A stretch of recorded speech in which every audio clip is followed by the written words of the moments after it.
And good morning, everybody. It is Fabulous Friday featuring me, Claudia Rickard. Now, the bunny talk process. What is it? Well, let me start with the history of it. When my daughter was a little girl, we would play this thing called shadow puppets. My husband was away a lot in the military. Okay, he was in the Royal Navy. He was away for 10 months, 6 months, you name it, all over the place. And my daughter and I, we played a lot. And we did shadow puppets. We did Mummy Bunny and Baby Bunny. That is what she particularly liked. So that is what we did. And I had no idea that all that time ago, I was actually anchoring in safety, love, and security, unconditional love. Because during that time, I also taught her the days of the week, months of the year, simple maths, just so that she could know it. But it was all through play. And she didn't even know she was learning. Sometimes I would be the baby bunny and she would be the teacher bunny. I would get it wrong on purpose and she would go, "It's okay, just have another go." She learnt to be kind. And when we were playing, there was no telling off. It was nothing grumpy. It was always loving and gentle and fun. Now, we did it for many years. It became our thing. We moved to America and she is nearly 13. And then, of course, there's the lovely COVID. There was no school in America for 2 years. There was online school, and that is what she did for 2 years. No friends, very little contact, and too much time in her head.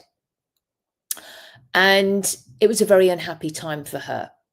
It was not great at all, in fact. And I became very concerned. I blamed myself, I don't mind saying, because I thought it was my fault for bringing her over from England to America. And lo and behold, there she was. She was in a very bad way. Now, it's New Year's Eve. In fact, it's New Year's Day. It's 3 o'clock in the morning. And she comes through to my room sobbing. And it's a scary sob. I get out of bed, get into bed with her, and I hold her. And I say, "Can you tell me what it is?" And she couldn't tell me. Don't ask me what made me do it. I got my mummy bunny out. And she got her baby bunny out with her little ears down. And she told Mummy Bunny what had happened to her. Now, she couldn't tell me, even though I was Mummy Bunny. It was so much easier for her to tell Mummy Bunny, because Mummy Bunny had never criticised her. All that time ago, as I've already said, we anchored in safety, love, and security. And she felt safe telling Mummy Bunny because she knew that Mummy Bunny would listen. And together they figured it out. And then we did as well, of course. And since then, she has opened up to me. I mean, she's now a lot older. She's now 19. And she said to me, "I can tell you anything now because of that. I knew it was safe to do so." And I have since said to her, "Darling, if I ever get dementia, will you talk to me with the bunnies?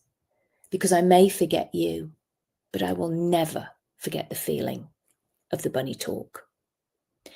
Now, I was telling this story to a colleague of mine, friend, Cheryl Ellman, and she said to me, "Claudia, you have to do something with that." And so I did. I wrote a book, and it's for parents. It's called A Parent's Journey and the Bunny Talk Process. And it's got the story in there about my daughter and I, and lots of other useful things for parents. I wish I had known it, I must admit, when I was younger and first starting out in parenthood. However, that is why I was able to write the book, because together, my husband and I, we have 5 children. Now, I then spoke about it at a conference. And I was then told, "You have to do something with this." I had other colleagues saying to me, "You're going to make it into a course, into a workshop." I said, "Well, anybody can do bunnies." And then I thought, hang on a minute. I work with the parents of children. I see children. I had been seeing children way back when I lived in England. And I thought, and I work like this. And I thought, well, yes, because it can just be the bunny doing it. And so it was very easy for me to integrate the two. And it's a very unique way of working. And I am now sharing this worldwide to add to the wonderful work that change workers already do.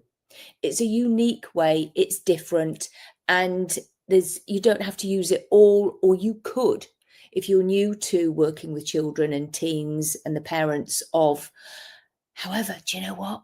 What I've found out as well is that whenever I've done a presentation on this at conferences and I need a demonstration, I need a volunteer, when I've been doing it on them, they have their own work done and it's their inner child. And so this has become inner child work now as well. And I do this with grown-ups, just exactly the same way as I work with a child. I have had great feedback. I get great results. And so do the people who have used this in their practices. It's very simple. It's content free. What do I mean by that? I mean, I don't need to hear the whole story. We often hear the bare bones of it, but I'm not a therapist. I don't need to hear all of the story. You know, the client knows what that is like in their body. And that is what we get out, just like I did with my daughter. She got it out of her. She was able to dissociate that feeling out. And then the bunnies figured it out. And again, I've worked with her on some of the issues. And yeah, she's doing great. And so are all of my clients. I love it. It's a very playful way to work, and I'm very excited for it. So I hope to see you on a workshop one day, or if you are somebody who would like to get my book, then you can help yourself there as well. Free your fears and fulfill your future with Claudia Rickard, the English hypnotist. Bye. Thank you for listening. Have a great day.